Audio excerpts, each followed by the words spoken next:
Hello guys, welcome to the YouTube channel of Chauhan classes. We are here with new questions. हम आपके लिए और नए प्रश्न लेके आए हैं, महत्वपूर्ण प्रश्न लेके आते हैं, आपको ये बात पता ही है।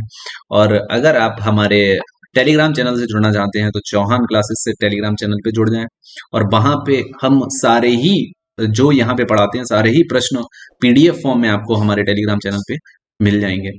उससे आपका रिवीजन करना बहुत आसान हो जाएगा।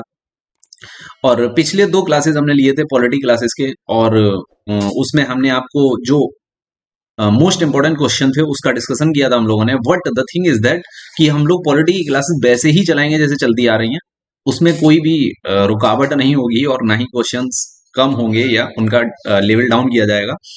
दूसरी चीज, वो तो आपका पूरा टॉपिक चलेगा ही पॉलिटी का, बट हम कुछ एक्स्ट्रा ऐड करेंगे, वो भी बहुत इंपॉर्टेंट है क्वेश्चन के पॉइंट ऑफ व्यू से और आपके एग्जामिनेशन पॉइंट ऑफ व्यू से, तो उसे भी आप देखें। और चलो चलते हैं, हम इस तरह करंट अफेयर्स की शुरुआत करते हैं यहाँ से। ओके, टेलीविजन रेटिंग पॉइंट्स यानी टीआरपी की गणना किससे की जाती है? टीआरपी किससे निकाली जाती है? टीआरपी की गणना किससे की जाती है? किस इंस्ट्रूमेंट से टीआरपी की गणना की जाती है? तो वार ओ मीटर, यानी वार ओ मीटर जो कि बार्क द्वारा संस्थापित किया गया है। बार्क एक संस्था है वेट फॉर वेल, चलो हाँ, बार्क एक संस्था है जो कि जिसका फुल फॉर्म क्या है? ब्रॉडकास्टिंग ऑडियंस रिसर्च काउंसिल, जो कि किसके द्वारा स्थापित किसके नीचे ये निकाय आता है? तो ये आता है सूचना और प्रसारण मंत्रालय के अधीन। तो बारोमीटर किसके द्वारा स्थापित किए गए हैं? बारोमीटर बार्क के द्वारा स्थापित किए गए हैं, जो कि टीआरपी को मेजर करते हैं। टीआरपी क्या होता है? किसी भी चैनल पे कितने ऑडियंस हैं, उसका कितना व्यूज आ रहा है, वो कौन देखता है? वो कौन मेजर करता है? वो मेजर करता है वारोमीटर। वो कौन मेजर करता है? वारोमीटर, है ना। और वारोमीटर किसके द्वारा लगाए गए हैं? तो ये हम देख लेंगे, बार्क के द्वारा लगाए गए हैं। बार्क किसके अंतर्गत काम करता है? सूचना और प्रसारण मंत्रालय। इसमें अभी एक चैनल जो कि रिपब्लिक भारत, इस पे चर्चा हुई थी, है ना। रिपब्लिक भारत पे ये आरोप लगा था कि उसने अपनी टीआरपी में कुछ घपला किया है ना। तो वार्क वारोमीटर की स्थापना की गई है वार्क के द्वारा, और वारोमीटर टीआरपी को मेजर करता है। अगला चलें, वलसामीन का मंदिर कहाँ स्थित है? वलसामीन का मंदिर कहाँ स्थित है? तो वलसामीन का मंदिर कहाँ स्थित है, नहीं था, तो सीरिया में स्थित था, जो कि आईएसआई द्वारा उड़ा दिया गया, बम से उड़ा दिया गया, खत्म कर दिया गया। और वलसामीन के मंदिर को हम पलमायरा एवं वेल का मंदिर भी कहते हैं, ठीक है। तो अभी एक नया मंदिर बना है, बाप्स हिंदू टेम्पल, अबू धाबी में, जो कि यूनाइटेड अरब इमिरात की कैपिटल है। बाप्स हिंदू टेम्पल जो कि कहां बना है अभी नया नया? अबू धाबी में। और ये अबू धाबी किसकी राजधानी है? यूएई, यूनाइटेड अरब इमिरेट्स की राजधानी है। उत्तर कोरिया की राजधानी क्या है? प्योंगयांग। उत्तर कोरिया की राजधानी क्या है? प्योंगयांग, है ना। उत्तर कोरिया की राजधानी प्योंगयांग है। और अमेरिका की राजधानी क्या है? वॉशिंगटन, वॉशिंगटन डीसी, यानी डिस्ट्रिक्ट ऑफ कोलंबिया इसका फुल फॉर्म है। ठीक, चलो आगे चलते हैं। तो ये ध्यान रखना, बाप्स हिंदू टेम्पल, ठीक।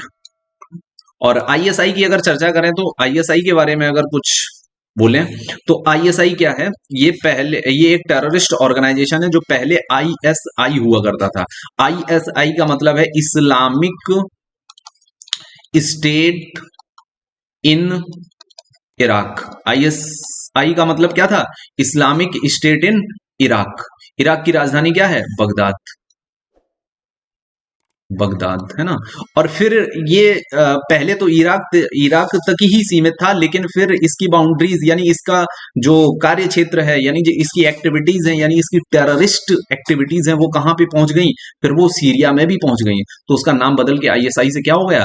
आईएस हो गया। सीरिया की राजधानी क्या है? दमस्कस।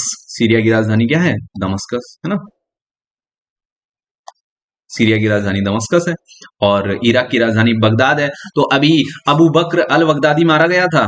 अबू बकर अल बगदादी मारा गया था ना। तो जो ट्रंप थे प्रेसिडेंट, अमेरिका के, उन्होंने बहुत खुशी मनाई थी।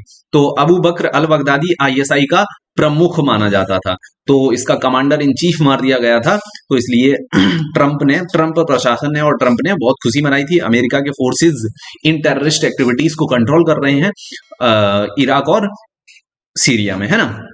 तो इतनी चर्चा हो गई। एक बात और है, कुछ लोग कहते हैं आईएसआई का संबंध पाकिस्तान से है ना, तो हम उसकी निगेटिव संबंध की बात नहीं कर रहे हैं, लेकिन यहाँ पे देखो आईएसआई ये वाली जो पाकिस्तान है, पाकिस्तान की आईएसआई है, ये बिल्कुल अलग है।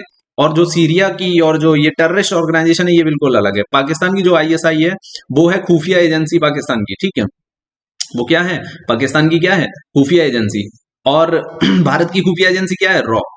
तो ये पाकिस्तान की आईएसआई और ये आईएसआईएस और ये आईएसआई जो इसका पहले लोगो था या नाम था, वो दोनों अलग अलग चीजें हैं ना। चलो आगे चलते हैं। Sikh man of Asia, Asia के सिख मैन, एशिया के सिख मैन, किस देश, एशिया के किस देश को सिख मैन कहा जाता है? तो चाइना को, यानी चीन को सिख मैन ऑफ एशिया कहा जाता है, क्योंकि जो देश अपनी ही परेशानियों से परेशान रहता है या उस पे बहुत दिक्कतें आती रहती हैं, जो देश डेवलपमेंट नहीं कर पाता है, उसे Sikh man of that region, यानी उस क्षेत्र का उसे सिख मैन बोल दिया जाता है।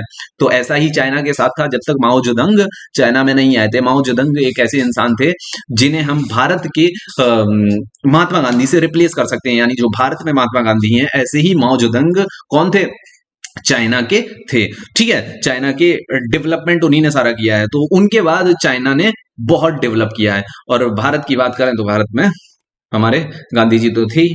और आगे लिखा है ग्रांड नहर बिबिन को संगाई से जोड़ती है। यहाँ पे बिबिन गलत लिखा है, यहाँ पे क्या लिखना है, बीजिंग, है ना। ग्रांड नहर कहां से कहां को जोड़ती है, बीजिंग से संघाई को जोड़ती है। बीजिंग चाइना की क्या है, कैपिटल है ना, से जोड़ती है। और ये विश्व का सबसे लंबा जलमार्ग व्यवस्था है, लंबी जलमार्ग व्यवस्था है। और चाइना में प्रमुख उत्पादन किस किस का होता है, चावल और कोयला का। प्रमुख उत्पादन किस किस का होता है, चावल और कोयला का। तो अभी चावल का इंपोर्ट किया है, यानी भारत से आयात किया है चावल किसने, चाइना ने, है ना। तो इसलिए ये प्रश्न भी आ सकता है कि सबसे ज्यादा चावल का उत्पादक देश कौन सा है, तो चीन है। चीन की भाषा क्या है, मंदरिन है।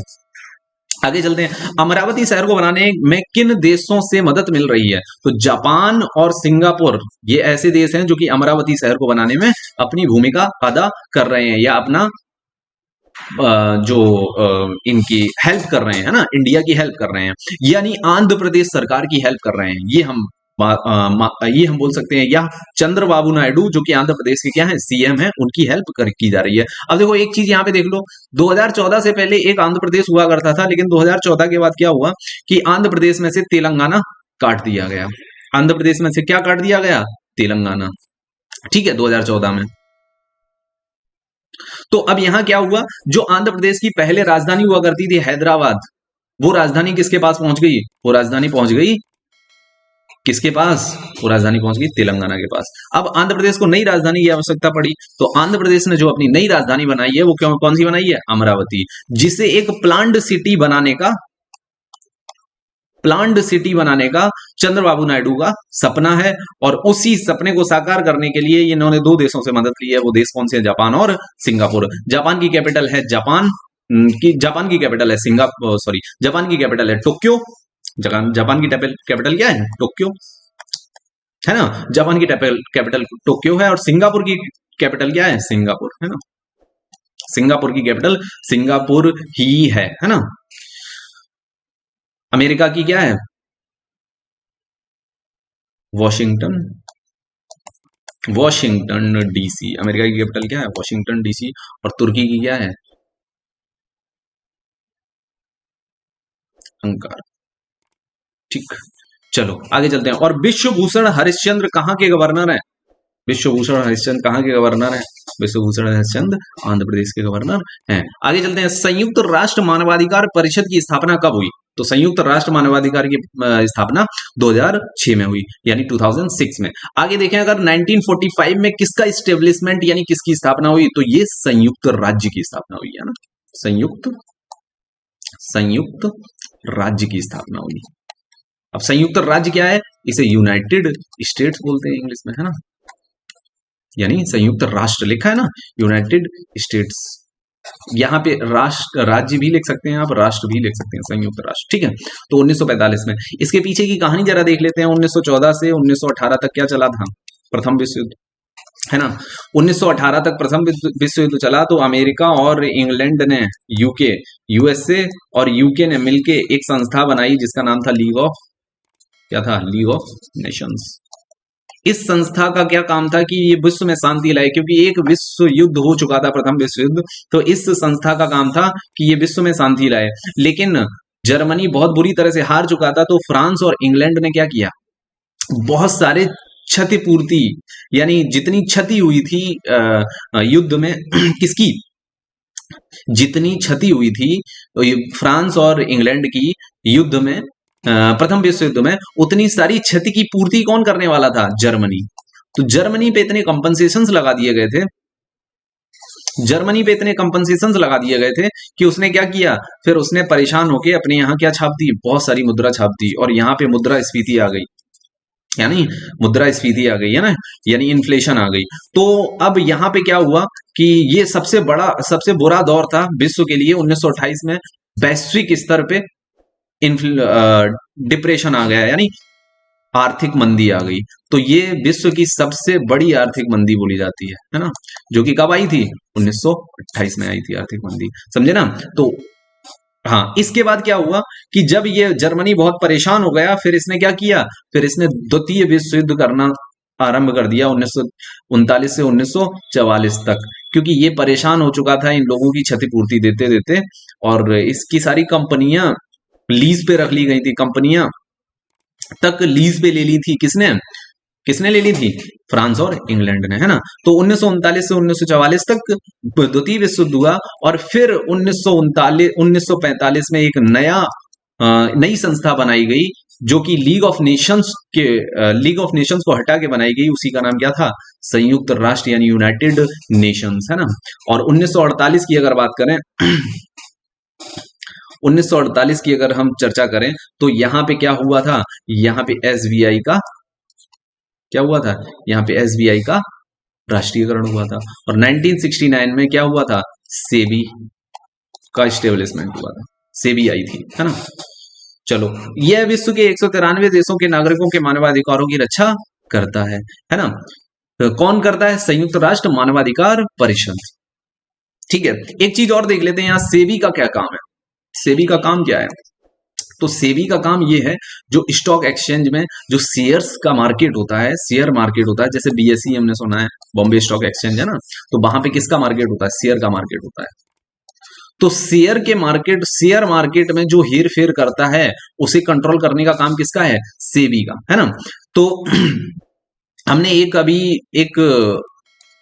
वो आई थी तुम्हारी वेब सीरीज स्कैम 1992 करके आई थी, है ना, स्कैम 1992 करके, जो कि किस पे आधारित थी, किसकी स्टोरी पे आधारित थी? हर्षद मेहता की, है ना।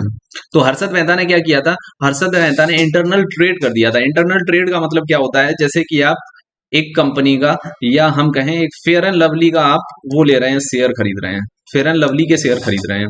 तो अब जब आप फेयर एंड लवली के शेयर खरीद रहे हैं, और फेयर एंड लवली का जो स्टाफ है उससे मिले हुए हैं, तो आप शेयर तभी खरीदेंगे जब फेयर एंड लवली फायदे में चल रही होगी।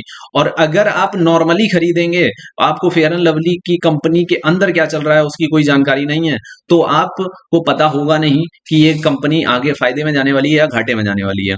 तो जब कंपनी घाटे में जाए तब आप शेयर खरीदो उसका, क्योंकि तब आपको शेयर सस्ता मिल जाएगा। और जब कंपनी का बहुत फायदा हो रहा हो, तब आप उसका शेयर बेच दो, तो आपको बहुत फायदा होगा। क्योंकि जब कंपनी डेवलपमेंट पे होती है, तो वो शेयर में ज्यादा परसेंटेज देती है। शेयर क्या होता है? हम फेयर एंड लवली में इतना हिस्सा लेते हैं। अगर हमने 100 रुपए का शेयर खरीद लिया फेयर एंड लवली का, तो हमने क्या किया? फेयर एंड लवली कंपनी में 100 रुपए का हिस्सा ले लिया। तो अगर उसे 100 रुपए में 10 रुपए का फायदा हुआ, तो वो उसी के अकॉर्डिंग आपको परसेंटेज देगी अपने फायदा का। यही तो होता है शेयर का मतलब, एक कंपनी में शेयर खरीदने का मतलब। तो फेयर एंड लवली का शेयर तब खरीदो जब फेयर एंड लवली शेयर घाटे में जा रही हो, है ना, या ऐसा लग रहा हो कि अभी सस्ता है, अभी डेवलपमेंट कम हो रहा है, यानी अभी इसके प्रोडक्ट्स की सप्लाई कम है, तो और बेचो कब? जब लगे कि मार्केट में बहुत इसकी डिमांड है फेयर एंड लवली की, और इसका प्राइस हाई होता जा रहा है, तब बेचो, है ना। तो इससे हमें फायदा मिलता है और इसे बोलते हैं इंटरनल ट्रेडिंग। इसे क्या बोलते हैं? Internal trading. तो अगर आप कंपनी के लोगों से मिलके उसके शेयर को इस तरह खरीदोगे तो इसे इंटरनल ट्रेडिंग बोलेंगे और ये इलीगल है ना। हर्षद मेहता ने ऐसा ही किया था, वो सारी कंपनी से अंदर से मिल लेते थे और वो पता लगा लेते थे कब कौन सी कंपनी घाटे में जाने वाली है, कब कौन सी कंपनी फायदे में जाने वाली है, उसी के अकॉर्डिंग क्या करते थे? इंटरनल ट्रेडिंग करते थे। इसीलिए हर्षद मेहता पे स्कैम का आरोप लगा था 1992 में, 1992 में। फिर सेबी यही काम करती है कि जो शेयर मार्केट होता है उसे मैनेज करने का काम सेबी का ही है ना। तो ये और 1969 में ये संस्था बनी थी। ठीक, आई थिंक कोई दिक्कत नहीं होनी चाहिए। अभी एक और चर्चा हुई थी भाई सेबी के बारे में, एनडीटीवी की, है ना। तो एनडीटीवी की जो वर्कर थे उसमें कोई काम करने वाली महिला थी, उन पे ये आरोप लगा था कि आप जानती थी कि एनडीटीवी कब घाटे में जा रही है और कब ये फायदे में जाने वाली है। मान लो 2014 में अगर घाटे में जा रही है तो आपने शेयर खरीद लिए 2014 में, 5 रुपए का एक शेयर मिल गया आपको, और जब ये 2020 में फायदे में जाने वाली है, 2020 में इसकी टीआरपी बढ़ गई, 2020 में टीआरपी बहुत बढ़ गई, यानी प्रोडक्ट इसका जो डिमांड है बहुत बढ़ गई, और इसका शेयर तब कितने कितने का बिकेगा? फिर शेयर महंगा हो जाएगा, क्योंकि जब कंपनी को फायदा होगा तो वो आपको परसेंटेज ज्यादा देने वाला है ना। तो शेयर भी उसी हिसाब से महंगा होने लगेगा, क्योंकि जिस शेयर पे ज्यादा फायदा उस पे उतना ही महंगा वो शेयर मिलता है ना। तो अगर मान लो फिर आपने मान लो इस 5 रुपए वाले शेयर को 50 रुपए में बेच दिया तो आपको कितना फायदा हुआ? 45 रुपए का फायदा सीधा सीधा हो गया शेयरिंग में। तो यही तुम्हारा शेयर मार्केट होता है, इसी में ऐसे ही ट्रेडिंग होती है। लेकिन अगर आप उस कंपनी के बारे में अंदर से घुस गए हैं, अंदर ट्रेडिंग करने लगे, अंदर लोगों से जानकारी लेने के बाद ट्रेडिंग करने लगे, तो वो गलत है। तो एनडीटीवी में ऐसा ही हुआ था। तो इंटरनल ट्रेडिंग से भी रोकती है। तो इसी पे तुम्हारी हर्षद मेहता की पास सारी स्टोरी बनी हुई है। आगे चलें। दिसंबर 2019 में वार्षिक अंतरराष्ट्रीय नृत्य महोत्सव कहाँ आयोजित हुआ, है ना। तो दिसंबर 2019 में वार्षिक अंतरराष्ट्रीय महोत्सव दिल्ली में आयोजित हुआ, जो कि हमारे मध्य एशिया से संबंधों को क्या करता है? संबंधों को सॉलिडिटी देता है, यानी बेहतर बनाता है हमारे संबंधों को मध्य एशिया से। तो ये हमारी पहल थी, मध्य एशिया से हमारे संबंध बेहतर बने। तो इसलिए हमने अंतरराष्ट्रीय नृत्य महोत्सव आयोजित किया, जो कि दिल्ली में आयोजित हुआ, जिसमें सभी मध्य एशिया के ज्यादातर देशों ने शिरकत की, और भारतीय संस्कृति संबंध परिषद द्वारा ये क्या हुआ? आयोजित किया गया। और एक और जानकारी इसी के साथ, मध्य एशिया का एक देश है उज्बेकिस्तान, जिससे यूरेनियम की डील हुई है, यानी यूरेनियम का समझौता किसने किया है? भारत ने, है ना। आगे चलते हैं। चटगांव बंदरगाह किस देश में स्थित है? तो चटगांव का जैसे ही नाम आता है वैसे ही हमारे आंखों के सामने कौन आ जाता है? सूर्य सेन आ जाते हैं आंखों के सामने, है ना। क्योंकि इन्होंने क्या किया था? चटगांव में शस्त्रागार को 18 अप्रैल 1930 में लूटा था, और इन्होंने फ्रीडम स्ट्रगल में अपनी महत्वपूर्ण भूमिका निभाई थी। फ्रीडम स्ट्रगल में अपनी महत्वपूर्ण भूमिका निभाई थी, है ना। और ये चटगांव कहाँ स्थित है? ये चटगांव बांग्लादेश में स्थित है। पहले बंगाल हुआ करता था, फिर बंगाल को लॉर्ड कर्जन ने क्या किया? 2 भाग कर दिए 1905 में, ईस्ट बंगाल और वेस्ट बंगाल। और फिर ईस्ट बंगाल ही क्या बन गया?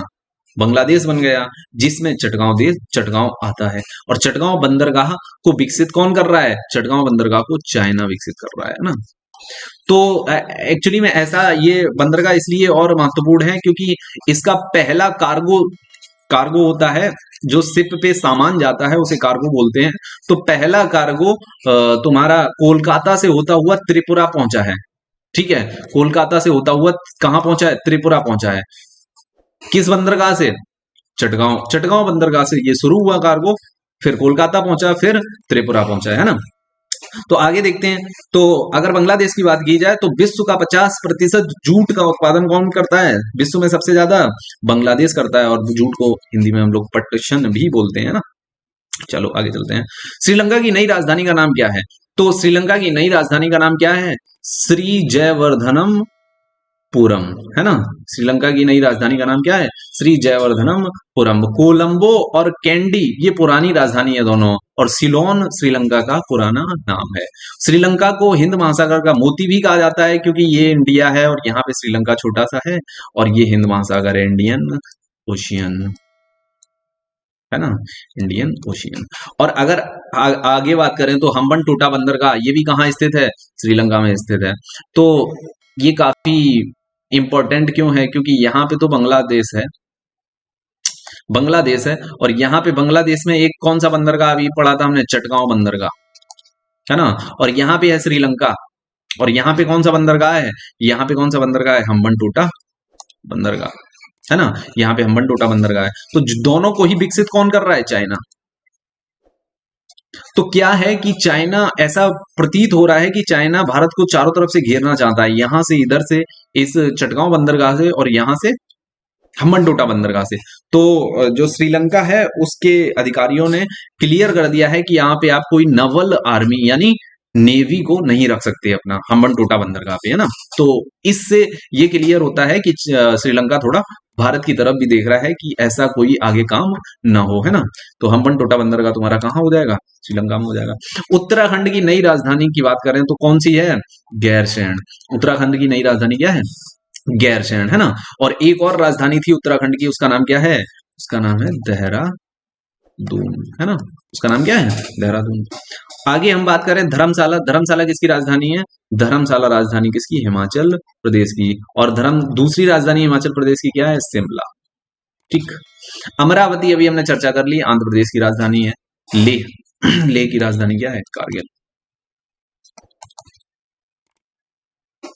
आगे बात करें तो त्रिवेंद्र सिंह रावत अभी क्या हैं, उत्तराखंड के चीफ मिनिस्टर हैं। बेबी रानी मौर्य गवर्नर हैं। और स्थापना दिवस कब हुआ था इसका, 9 नवंबर 2000 को। स्थापना दिवस की अगर चर्चा करें तो इसमें थोड़ा सा देख लेते हैं भाई। स्थापना दिवस यानी हमसे दूर जाने की क्यों सोच ली, किसने, उत्तराखंड ने। यानी हम कौन है, हम है उत्तर प्रदेश।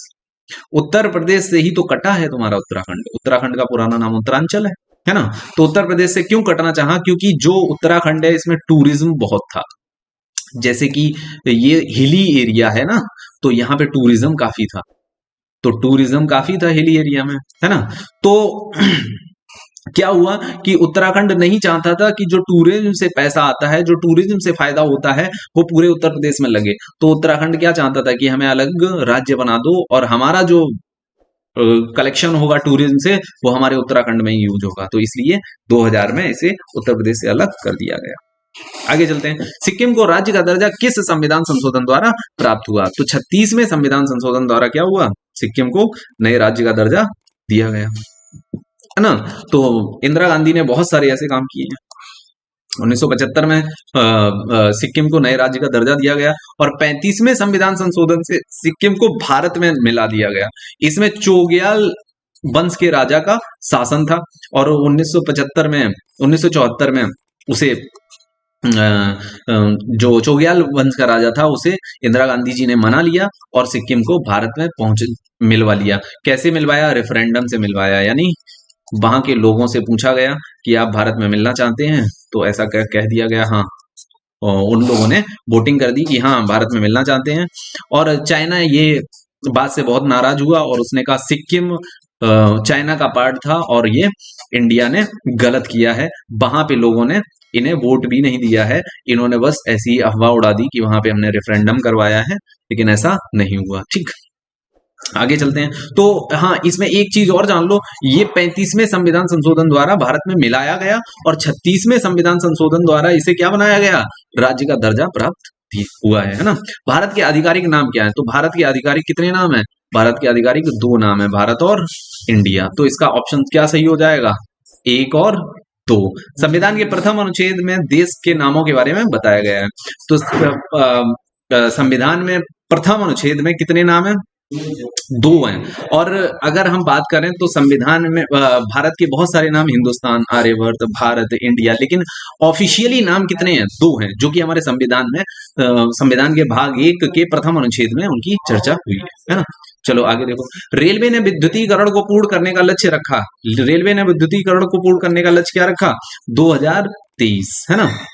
और 2024 को क्या रखा है, मोदी जी ने 5 ट्रिलियन, भारत को 5 ट्रिलियन की इकोनॉमी बनाने का लक्ष्य रखा है ना। चलो आगे देखते हैं। भारतीय रेल का राष्ट्रीयकरण कब हुआ, तो भारतीय रेल का राष्ट्रीयकरण 1951 में हुआ। और प्रथम रेल भारत की प्रथम रेल कहां से कहां तक बनाई, कहां से कहां चलाई गई, 1853 में मुंबई से थाने चली, है ना। विक्टोरिया टर्मिनस का नाम बदलकर क्या कर दिया गया है, तो विक्टोरिया टर्मिनस का नाम बदल के क्या कर दिया गया, Chhatrapati Shivaji terminus. Victoria terminus का नाम बदल के क्या कर दिया गया, छत्रपति शिवाजी टर्मिनस, है ना। और पनकी स्टेशन का नाम बदल के क्या कर दिया गया, पनकी धाम। आगे पंडित दीनदयाल उपाध्याय जंक्शन का नाम बदल के क्या कर दिया गया है, मुगल सराय स्टेशन का नाम बदल के क्या कर दिया गया है, पंडित दीनदयाल उपाध्याय जंक्शन, है ना। पहली विद्युत पैसेंजर ट्रेन 1925 में विक्टोरिया टर्मिनस से कहां चलाई गई, कुर्ला भाई। विद्युत इलेक्ट्रिक ट्रेन कौन सी, इलेक्ट्रिक ट्रेन कौन सी चलाई गई, इलेक्ट्रिक ट्रेन, ठीक है। 1925 में कहां से कहां, विक्टोरिया टर्मिनस से मुंबई कुर्ला, है ना। आगे देखते हैं हॉर्नबिल त्योहार किस राज्य से संबंधित है, तो नागालैंड से। हॉर्नबिल त्योहार किस राज्य से संबंधित है, नागालैंड से, ठीक। यह वर्चुअली मनाया जाएगा, यानी ऑनलाइन मनाया जाएगा, कब से, 1 दिसंबर 2020 से मनाया जाएगा। भारत में कुल कितनी विदेशी कंपनियां आई थी, तो भारत में कितनी विदेशी कंपनियां आई थी, 6 विदेशी कंपनियां भारत में आई थी, जिसमें पहली पुर्तगाली थी, दूसरी डच थी, तीसरी ब्रिटिश, डेनिश, फिर फ्रांस आई थी, फिर स्वीडिश आई थी, है ना। पुर्तगाली आने वाली भी पहली कंपनी है और जाने वाली भी पहली कंपनी है। आगे देखो, सरफरोशी की तमन्ना अब हमारे दिल में है, देखना है जोर कितना बाजुए कातिल में है, किसका कथन है, राम प्रसाद बिस्मिल। इनकी चर्चा हम क्यों कर रहे हैं, क्योंकि 19 दिसंबर 1927 को इन्हें क्या दे दी गई थी, फांसी दे दी गई थी, है ना। तो इसलिए क्यों दी गई थी, क्योंकि काकोरी कांड में, काकोरी षड्यंत्र में इनका हाथ पाया गया था, या ब्रिटिशर्स ने काकोरी कांड में इनका हाथ पाया था, तो इसलिए इन्हें 19 दिसंबर 1927 को फांसी दे दी गई थी, है ना। और इन्हें गोरखपुर जेल में फांसी दी गई थी, इन्हीं के साथ अशफाक उल्ला खां, रोशन सिंह और 2 दिन बाद राजेंद्र लाहिरी को भी इनके बाद फांसी दे दी गई थी, है ना। चलो आगे चलते हैं। बोडो कहां बोली जाने वाली भाषा है, तो कल हमने चर्चा की थी, जो हमारी अनुसूची 8 है उसमें 22 भाषाएं जोड़ दी गई, तो आखिरी में यही भाषा बोडो, जो कि असम की भाषा है, इसे जोड़ा गया था। और जम्मू कश्मीर की कौन सी भाषा, डोगरी भाषा को जोड़ा गया था। और यहाँ पे ध्यान रखना, बिहू नृत्य भी किससे संबंधित है, बिहू नृत्य भी किससे संबंधित है, असम से ही संबंधित बिहू नृत्य भी है ना। चलो, भारत के पहले रक्षा मंत्री कौन थे, तो भारत के पहले रक्षा मंत्री कौन थे, बलदेव सिंह, है ना। भारत के प्रथम शिक्षा मंत्री कौन थे, राजेंद्र प्रसाद, है ना। और यही भारत के पहले कौन बने फिर, राष्ट्रपति, है ना। और वल्लभ भाई पटेल कौन थे, भारत के पहले गृह मंत्री, गृह मंत्री। और दूसरी चीज क्या, यही भारत के पहले कौन थे, उप प्रधानमंत्री। उप प्रधानमंत्री का कोई पद नहीं होता है, संवैधानिक पद नहीं है ये, लेकिन उप प्रधानमंत्री इन्हें बनाया गया था। जैसे कि जिसे ज्यादा इज्जत देनी होती है या जिसे ज्यादा मानते हैं लोग, तो उसे उप प्रधानमंत्री का दर्जा भी वहां पे दे देते हैं, है ना। और भीमराव अम्बेडकर क्या थे, पहले कानून मंत्री, भारत के पहले कानून मंत्री, ठीक। और अंग्रेजों ने भारत में कितनी बार चुनाव कराए, 1920 और 1937। अंग्रेजों ने भारत में 2 बार चुनाव कराए, है ना। चलो आगे देखते हैं, लाला लाजपत राय की मृत्यु कैसे हुई, तो लाला लाजपत राय की मृत्यु कैसे हुई, लाठी से, बम से, हार्ट अटैक से। तो ऐसा माना जाता है कि जो देखो साइमन कमीशन आया था भाई, कब आया था साइमन कमीशन, 1928 में भारत आया था। तो 1928 में जब साइमन कमीशन आ रहा था, तो लाला जी ने क्या किया, धरने प्रदर्शन किए, सभी ने धरने प्रदर्शन किए। लेकिन हुआ क्या, लेकिन आखिर हुआ क्या, इनकी लाठीचार्ज कर दी गई और इनकी लाहौर में क्या कर दी गई, मृत्यु हो गई लाठीचार्ज से। लेकिन जब लाठीचार्ज हुई थी तब तो इनकी ऑन स्पॉट मृत्यु नहीं हुई, वहां पे तत्काल मृत्यु नहीं हुई। लेकिन इन्हें जब हॉस्पिटल लेके गए तो इनकी मृत्यु हॉस्पिटल में हुई, और ये बताया जाता है ब्रिटिशर्स के द्वारा कि इनकी मृत्यु हार्ट अटैक से हुई, है ना। तो हम दोनों ही ऑप्शन को सही मानते हैं, लाठी से और हार्ट अटैक से। लेकिन अगर ऑप्शन आ जाए तो आई थिंक हार्ट अटैक ज्यादा बेस्ट है लाठी से। और अगर वो पूछने की कोशिश करेगा तो दोनों ऑप्शन देगा तो आप हार्ट अटैक लगाएंगे, लाठी दी है तो ऑप्शन ओबियस है, आप समझ जाएं कि ये लाठी से ही पूछने की कोशिश कर रहे हैं। साइमन कमीशन 1928 में भारत आया, इसके खिलाफ विद्रोह होने लगे, ये हमने चर्चा कर रखी है ना। Okay then move forward. Bhagat Singh और राजगुरु ने जेम्स स्कॉट, जैसे ही लाला जी की मृत्यु हुई वैसे ही क्या किया, भगत सिंह और राजगुरु ने क्या किया, जेम्स स्कॉट से इस लाला जी की मृत्यु का बदला लेने की कोशिश की। और उन्होंने गलती से किसे मार दिया, उन्होंने गलती से सैंडर्स को मार दिया, है ना। जो कि इस तरह उन्होंने लाला जी की मृत्यु का बदला ले लिया, है ना। सिंधु सभ्यता किस नदी पर स्थित है, तो सिंधु नदी पर स्थित है। ये बहुत ही ओबियस क्वेश्चन है, लेकिन इसमें जो इंपॉर्टेंट है वो आपको देखना है कि सिंधु सभ्यता में दो बहुत बड़े शहर थे जिनका नाम क्या था, हड़प्पा और मोहनजोदाड़ो। लेकिन अभी जो नई रिपोर्ट आई है, उस नए सर्वे के अकॉर्डिंग, नई रिपोर्ट के अकॉर्डिंग, राखीगढ़ी जो एक सिटी था सिंधु सभ्यता का, उसे सबसे बड़ा शहर माना जा रहा है ना। आगे चलते हैं, किस संविधान संशोधन को मिनी संविधान भी बोलते हैं? तो हमने चर्चा की थी 42वें संविधान संशोधन को क्या बोलते हैं हम लोग, मिनी संविधान संशोधन, है ना। ये 42वां संविधान संशोधन किसने किया था, आईजी यानी इंदिरा गांधी ने। और 44वें संविधान संशोधन से, जो 42वें संविधान संशोधन से गलतियां कर दी थी इंदिरा गांधी ने, वो दोबारा वापस की गई, है ना। उन्हें दोबारा से उसी स्थिति में लाया गया, जो संविधान संशोधन किए गए थे, जो संविधान में चेंज किए गए थे, उन्हें वापस से रिस्टोर किया गया। किनके द्वारा, मोरारजी देसाई, जिनकी सरकार इंदिरा गांधी के जाने के बाद आई थी, है ना। आगे बात करें तो 86वें संविधान संशोधन, जो कि महत्वपूर्ण माना जाता है, किस दृष्टि से, इस दृष्टि से कि 86वें संविधान संशोधन में 6 से 14 वर्ष के बच्चों के लिए अनिवार्य एवं निःशुल्क शिक्षा कर दी गई थी, और इसका एक मौलिक अधिकार यानी 21 का में जोड़ दिया गया था। 21 क्या है, आर्टिकल 21 यानी अनुच्छेद 21 क्या है, जीवन का अधिकार। क्या है, जीवन का अधिकार, ठीक, क्या है, जीवन का अधिकार है। चलो आगे देखते हैं, अनुच्छेद 51 का में, अब देखो यहां पे अनिवार्य और निःशुल्क शिक्षा तो दे दी 6 से 14 साल के बच्चों को, लेकिन उनके माता पिता अगर उन्हें घर में ही रखेंगे, उन्हें बाहर निकलने ही नहीं देंगे, उनके घर उनसे घर का ही काम कराएंगे, तो फिर वो अनिवार्य और निःशुल्क शिक्षा पा कैसे पाएंगे। तो यहाँ पे क्या किया हमने, एक मौलिक कर्तव्य भी जोड़ दिया, मौलिक अधिकार के साथ एक मौलिक कर्तव्य भी जोड़ा। वो मौलिक कर्तव्य क्या है, वो मौलिक कर्तव्य है कि माता पिता का ये कर्तव्य है कि 6 से 14 वर्ष की आयु के बच्चों को क्या करें, शिक्षा लेने का अवसर प्रदान करने दें, है ना, शिक्षा लेने का अवसर प्रदान करें। और मेरे मौलिक कर्तव्य पहले कितने थे, 10, फिर एक और बढ़ के कितने हो गए, अब 11 मौलिक कर्तव्य हो गए इसी के साथ, है ना। चलो ओके, आगे चलते हैं।